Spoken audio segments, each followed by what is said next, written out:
السلام علیکم ناظرین، آپ دیکھ رہے ہیں 65 چینل اور میں ہوں معراج نیر۔ آج ہم 65 آورس پروگرام میں ہمارے ساتھ موجود ہیں سینئر تجزیہ نگار مصطفیٰ خان صاحب۔ سر صاحب سے پہلے آپ کو خوش آمدید کہتے ہیں کہ آپ نے اس پروگرام کے لیے ہمیں ٹائم دیا اور آپ سے موجودہ جو ملکی سیاسی صورتحال ہے اس پہ بات چیت کریں گے۔ سب سے پہلے شہباز گل کا جو ایشو ہے، جیسے کہ پچھلے 7 سے 8 دنوں میں میڈیا کی زینت بنا ہوا ہے، تو سر آپ یہ بتائیں کہ ابھی ریسنٹلی کیا اپڈیٹ ہے شہباز گل کے ایشو کے متعلق؟ شکریہ جناب، آپ نے مجھے اپنے 65 آورس میں مدعو کیا۔ دیکھیں، جہاں تک شہباز گل صاحب کا تعلق ہے، آپ نے دیکھا ہوگا کہ آج تقریباً ہفتے سے زیادہ ہو گیا اور میڈیا پہ ایک ہائپ کریٹ ہوئی ہے ڈاکٹر شہباز گل کا، جو یہ جسمانی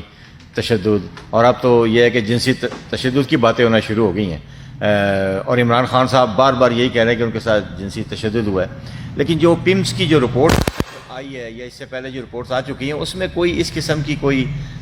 رپورٹس ابھی سامنے نہیں آئی۔ اور کل آپ نے دیکھا ہوگا سوشل میڈیا پہ ایک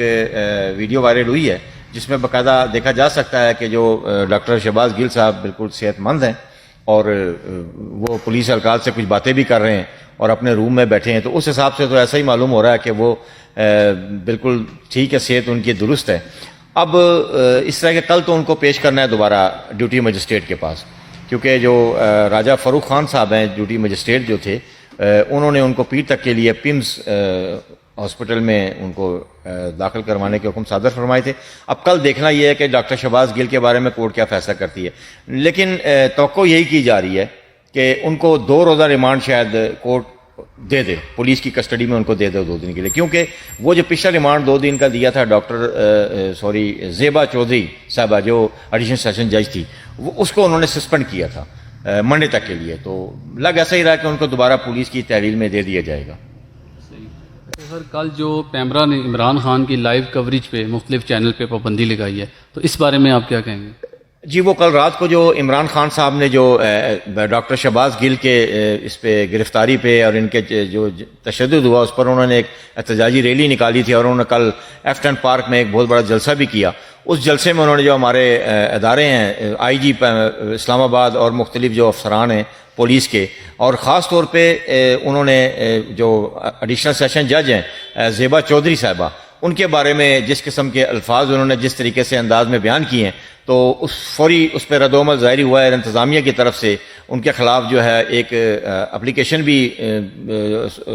کسی ایک وکیل ہیں غالباً گودل صاحب ہے، انہوں نے اپلیکیشن دائر کی ہے، اور وہ ذرائع بتا رہے کہ ان کے خلاف ایف آئی آر درج ہو چکی ہے۔ لیکن جو آئی جی اسلام آباد ہیں، انہوں نے اور اعلیٰ حکام نے ان کے خلاف کمپلین کی ہے، جس پر پیمرا نے ان پر براہ راست لائیو کوریج پر پابندی لگا دی ہے، اور اس کے خلاف سپریم کورٹ یہ جو تحریک انصاف ہے، آج فواد چودھری صاحب نے تھوڑی دیر پہلے پریس کانفرنس کی ہے، اور وہ کل ہائی کورٹ میں اس فیصلے کے خلاف اپیل بھی کر رہے ہیں۔ لیکن تحریک انصاف کو اس کے خلاف جب وہ اپیل میں جائیں گے تو ان کو مشکلات کا سامنا کرنا پڑے گا، بظاہر ایسے ہی نظر آ رہا ہے، کیونکہ تحریک عمران خان صاحب نے جو عدالتوں کو، خاص طور پہ جو ایڈیشنل سیشن جج زیبا چودھری صاحب ہے، ان کے بارے میں جس قسم کے الفاظ کہے ہیں، وہ ادارے کے لیے اور عدلیہ کے لیے ایک بہت بڑا سوالیہ نشان ہے، اور ہائی کورٹ ان کو اس جو انہوں نے الفاظ استعمال کیے ہیں اس پر ان کو وہ تنبیہ بھی کر سکتی ہے، اور ان کے خلاف قانونی کارروائی بھی کر سکتی ہے، اور یہ پروسیڈنگ کر سکتی، کیونکہ یہ ایک ادارے پر انہوں نے ایک تنقید کی ہے، کیونکہ جو زیبا چودھری صاحبہ ہیں وہ ڈسٹرکٹ ایڈیشنل سیشن جج ہیں، اور اس پر مجھے لگتا ہے کہ ہائی کورٹ اس پہ ضرور ایکشن لے گی۔